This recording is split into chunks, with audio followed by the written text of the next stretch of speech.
In a silent desert town, a legendary gunslinger pulled the trigger on the only man he had ever trusted, his best friend. What happened in that moment haunted the West forever. The town of Red Hollow sat quiet beneath a pale desert sun, the kind of place where dust moves slower than time itself. A single street cut through its center, lined with faded wooden buildings, creaking signs, and windows that watched strangers like suspicious eyes. Folks in Red Hollow had learned long ago that the quiet was never permanent.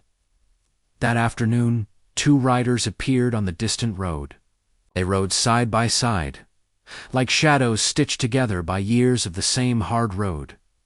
Their horses moved at the same slow rhythm, hooves thudding against dry earth, as if they already knew the town wouldn't welcome them.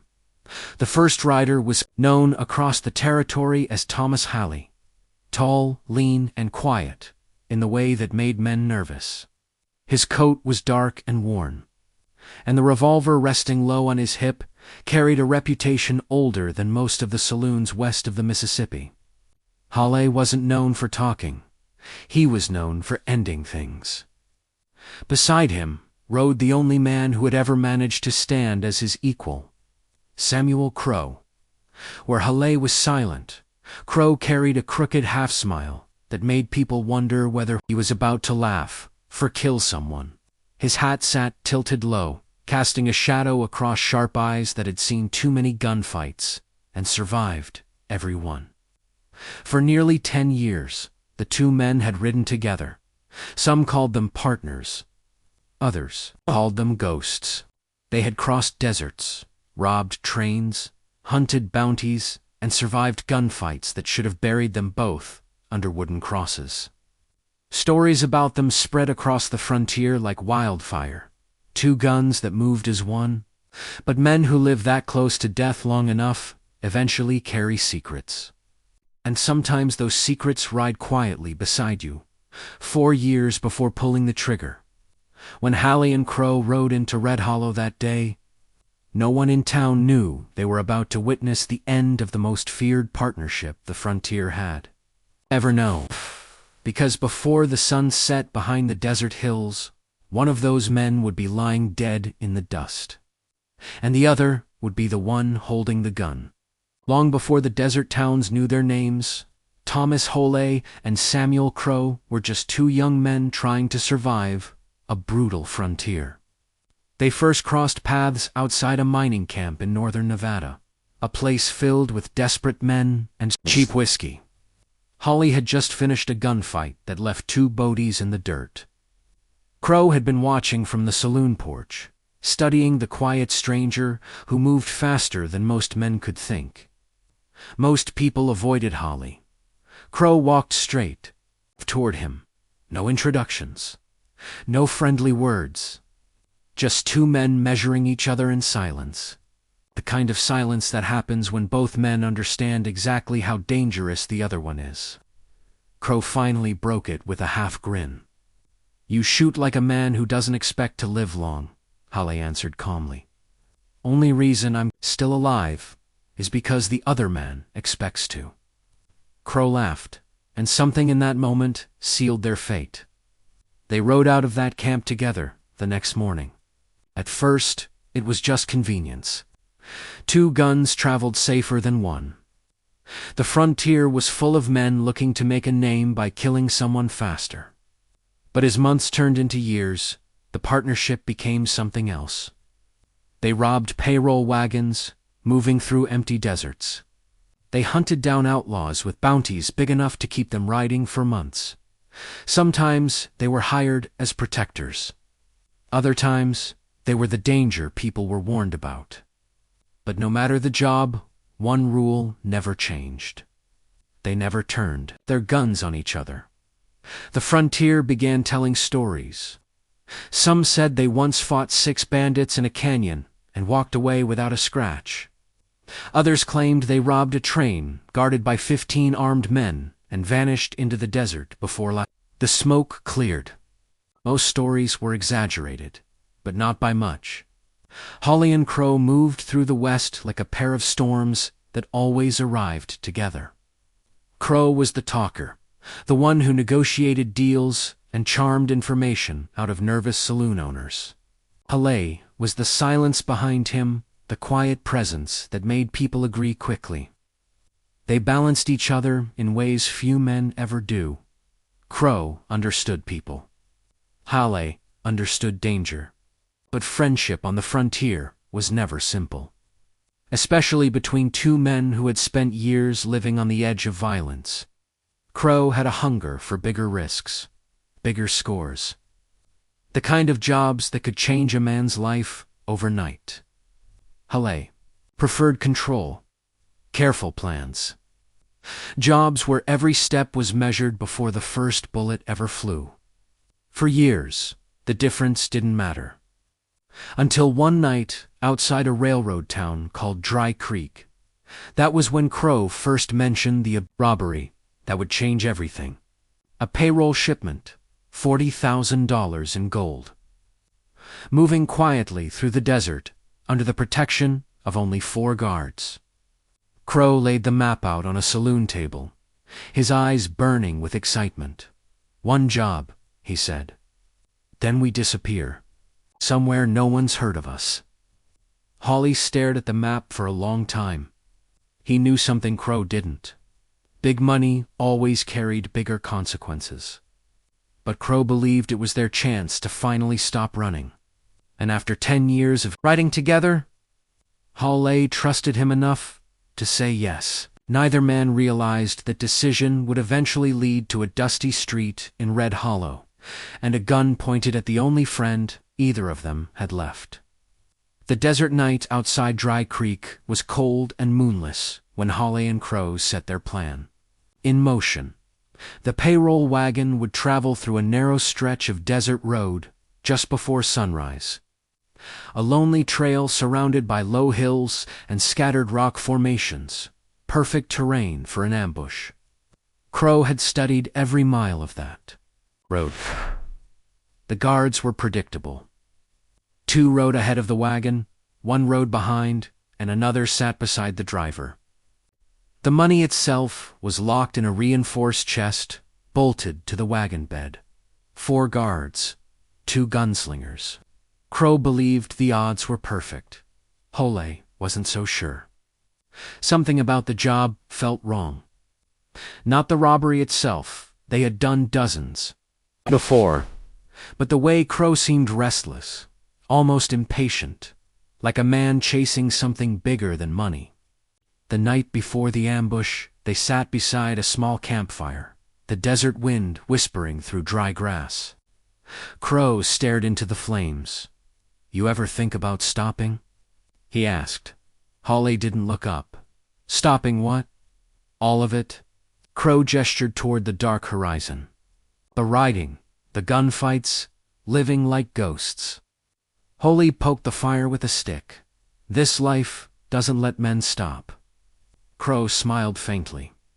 "It does, if you have enough gold." Hawley didn't answer. By dawn, they were already waiting. In the hills above the road, the wagon appeared just as Crow predicted, rolling slowly across the pale desert floor. Everything happened fast.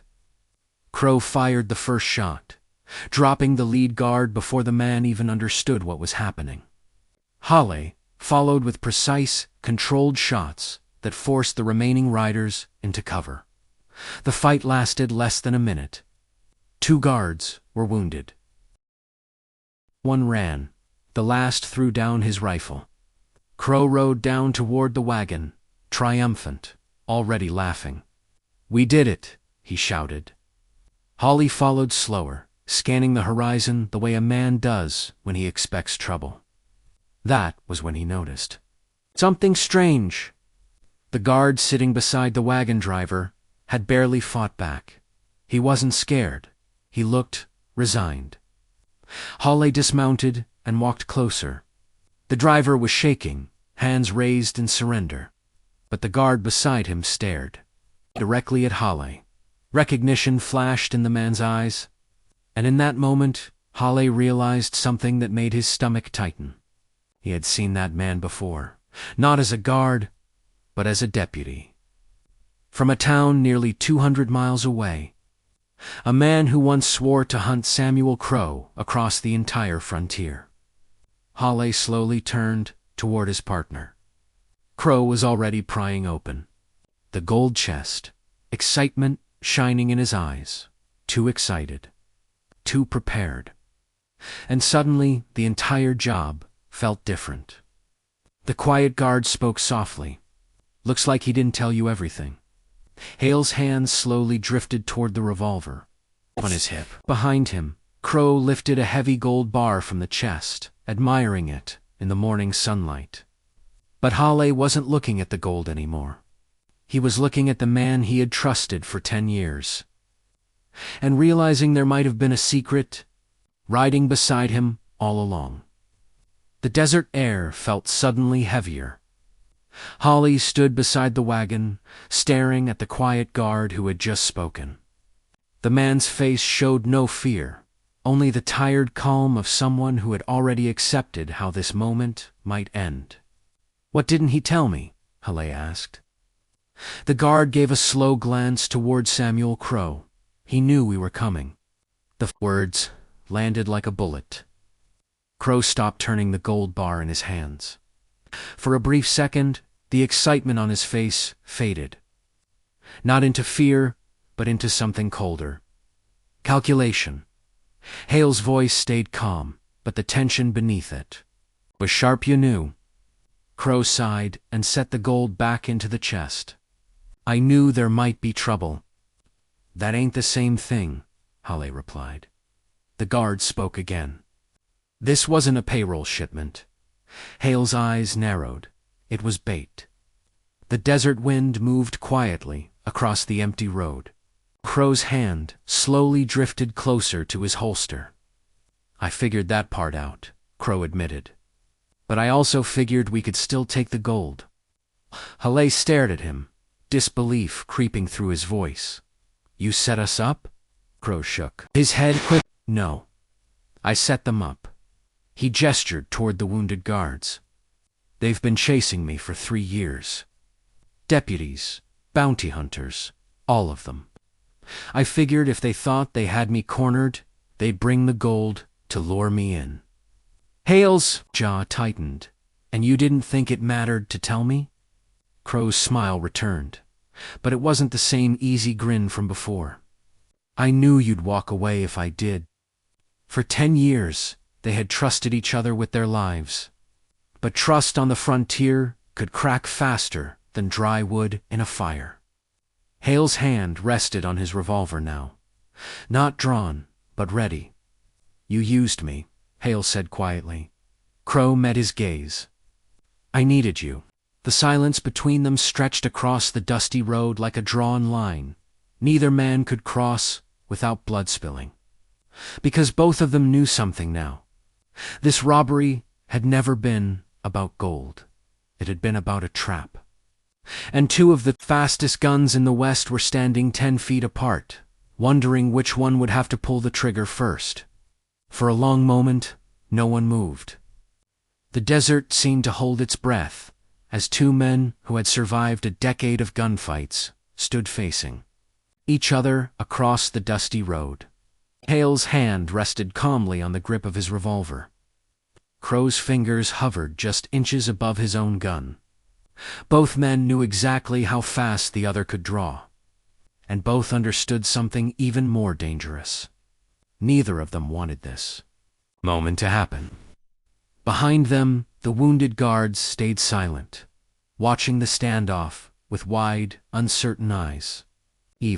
They seemed to realize they were witnessing something far heavier than a robbery gone wrong.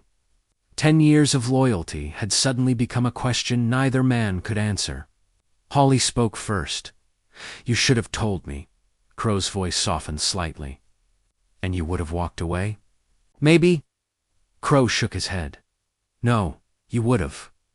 That's who you are." Hawley didn't deny it.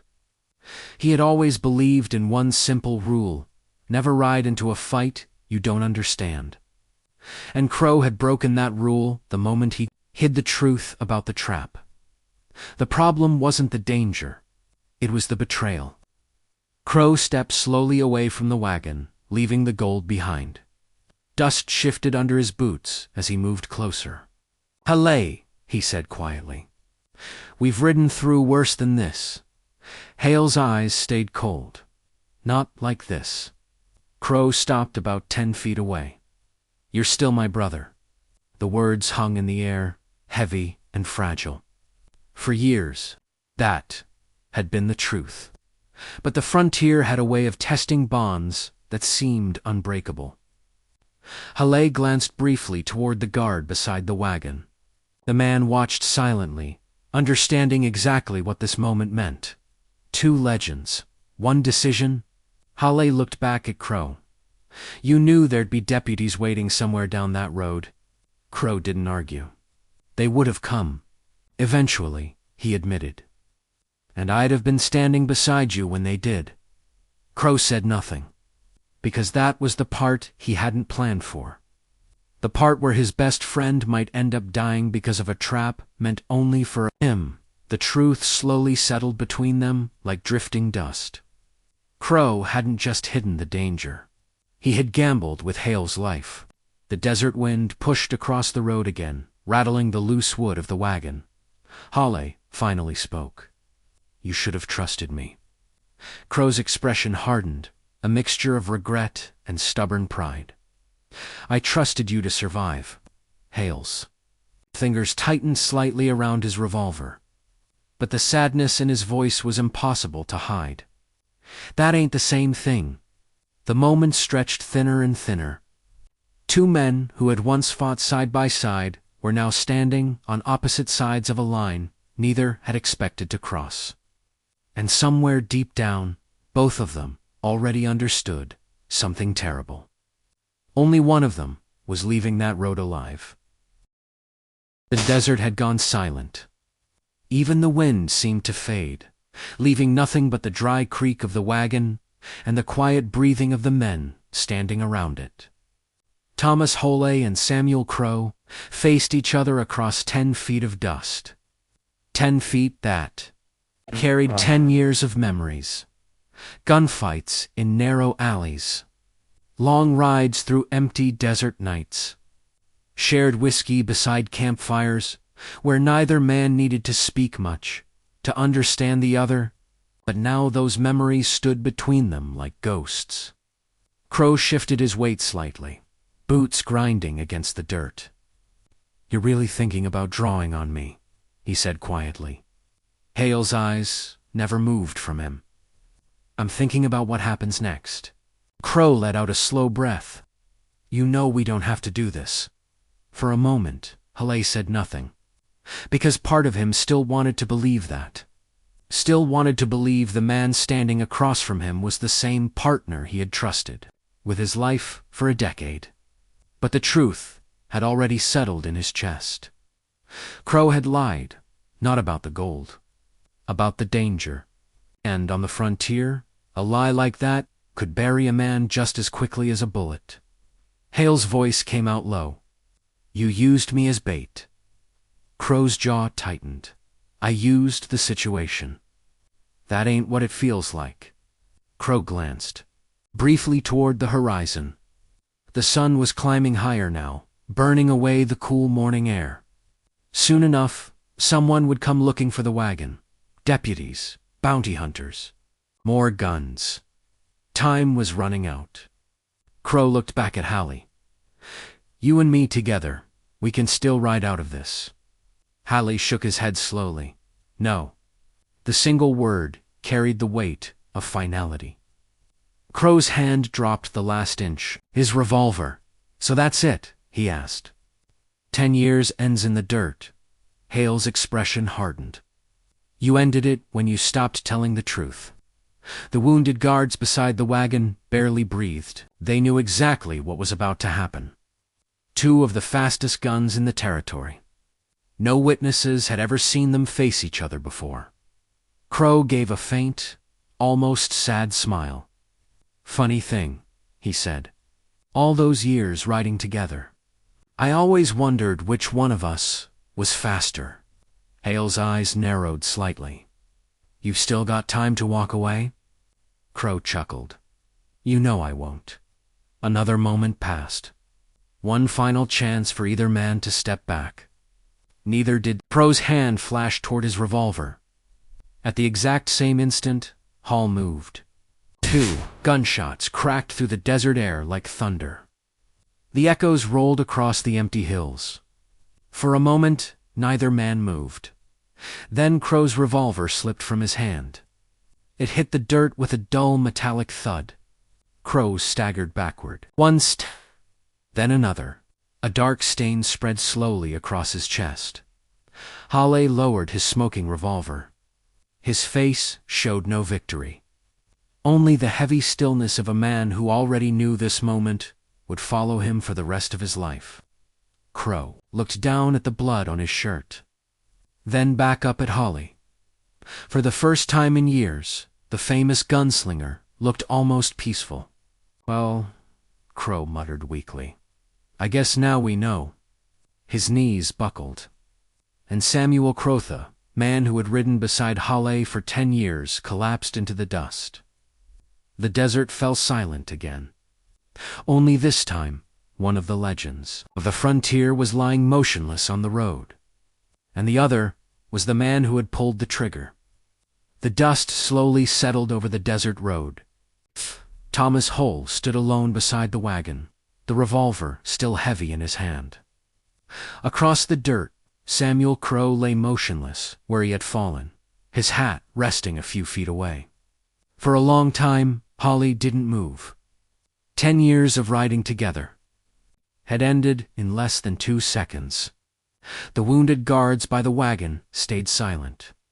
None of them reached for their guns now. They all understood that the fight was over, and that what had just happened was something far deeper than a robbery. Hale finally holstered his revolver. He walked slowly toward Crow and knelt beside him. The desert sun had already begun climbing higher, warming the dust around them. Crow's eyes were still open. Holly removed Crow's hat from the ground and placed it gently on his chest. Should have told me, Holly muttered quietly. But the desert had no answers. For years, people across the frontier had spoken about Hale and Crow, like they were a single legend, 2 guns that moved together, survived together, and would probably die together. In a way, that last part had been true. Because the moment Hale pulled the trigger, something inside him died too. He stood up slowly and looked out across the empty desert. The gold in the wagon no longer mattered, neither did the robbery. The only thing that remained was the memory of the man who had once been his closest friend. By the time the first riders arrived later that afternoon, Thomas Hawley was already gone. Riding alone. Just another silent gunslinger, disappearing into the endless roads of the frontier. But across saloons and dusty towns, the story would travel fast. Not about the gold. Not about the robbery. But about the day the fastest gun in the territory was forced to shoot the only man he had ever trusted. Then, how sometimes, on the frontier, the hardest man to face is the one who once rode beside you. Loyalty can make legends, but secrets can destroy them. Out on the frontier, a single lie can turn brothers into enemies in the time it takes to pull a trigger. If this story kept you watching until the end, subscribe to Whispers of the West for more dark, untold tales of gunslingers, betrayal, and the silent laws of the frontier. And tell us in the comments, what would you have done in Hale's place?